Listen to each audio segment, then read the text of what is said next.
ఆ ఇద్దరు పార్టీల అధ్యక్షులు, అంతేకాదు మాజీ సీఎంలు కూడా తమ పార్టీలకు పునర్వైభవం తీసుకురావాలన్న ఆకాంక్ష ఇద్దరిది. మొన్నటి వరకు ఇద్దరు మా అడుగులిక ముందుకు వేస్తున్నామంటూ ప్రచారం సాగించారు. క్యాడర్ కూడా ఓకే అనే రేంజ్లో రెడీ అయ్యారు. చివరకు ఆ చల్లని కాలం ముగిసింది. వారేమో క్యాడర్లోకి రాలేదు. అసలు తమ పార్టీ అధినాయకుల మనసులో ఏముందో తెలుసుకునే ప్రయత్నాల్లో ఆ రెండు పార్టీల నాయకులు తలమునకలవుతున్నారట. ఇంతకు ఆ ఇద్దరు నేతలు ఎవరంటే మాజీ సీఎంలు జగన్, కేసీఆర్. అధికారంలో ఉన్నన్ని రోజులు బాయి మాదిరిగానే ఉన్నారు. ఏపీలో ఎన్నికలు జరిగిన సమయంలో అయితే రానున్నది జగన్ రాజ్యమే అంటూ మాజీ సీఎం కేసీఆర్ జోస్యం కూడా చెప్పారు. అయితే ఫలితం తారుమారైంది. తెలంగాణలో కేసీఆర్ మాజీ అయ్యారు, ఏపీలో జగన్ కూడా మాజీ అయ్యారు.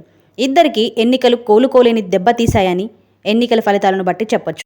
తెలంగాణలో అయితే ఎంపీ ఎన్నికల్లో ఏమాత్రం హవా చూపించలేదు బీఆర్ఎస్. ఇలా వీరిద్దరు పార్టీకి పునర్వైభవం తెచ్చేందుకు సతమతమయ్యారు.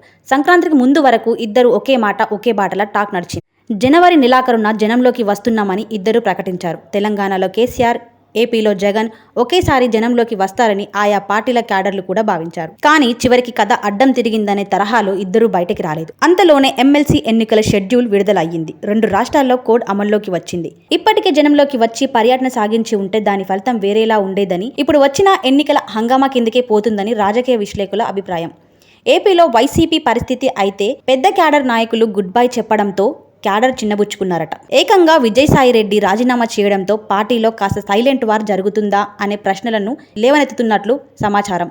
అలాగే తెలంగాణలో కేసీఆర్ అయితే ఇటీవల సమావేశం నిర్వహించుకున్నారంటూ మరోమారు తన వాణి వినిపించారు. అదే తీరులో విదేశీ పర్యటన ముగించుకున్న జగన్ కూడా కేసీఆర్ రూట్లోనే వస్తున్నానంటూ ప్రకటిస్తున్న ప్రచారం సాగుతోంది. అసలే ఎమ్మెల్సీ ఎన్నికల్లో పార్టీల ప్రభావం కనుమరుగైపోతే ప్రజల్లో పార్టీల స్థితిగతంపై ఎన్నో సందేహాలు వ్యక్తమయ్యే అవకాశాలున్నాయని విశ్లేషకులు భావిస్తున్నారు. ఇప్పటికే క్యాడర్ చేజారిపోతున్న వేళ వీరు చేసే ప్లాన్లు ఎవ్వరికీ అంతుబట్టడం లేదని, మరి ఈ ఇద్దరు మాజీ సీఎంలు తమ పార్టీ క్యాడర్కి భరోసా కల్పించేందుకు, కాపాడుకునేందుకు ఏ రూట్లో వెళ్తున్నారన్నది ఇప్పటికీ ప్రశ్నార్థకంగా మారింది. ప్రభాత సూర్యుడు జాతీయ తెలుగు దినపత్రిక.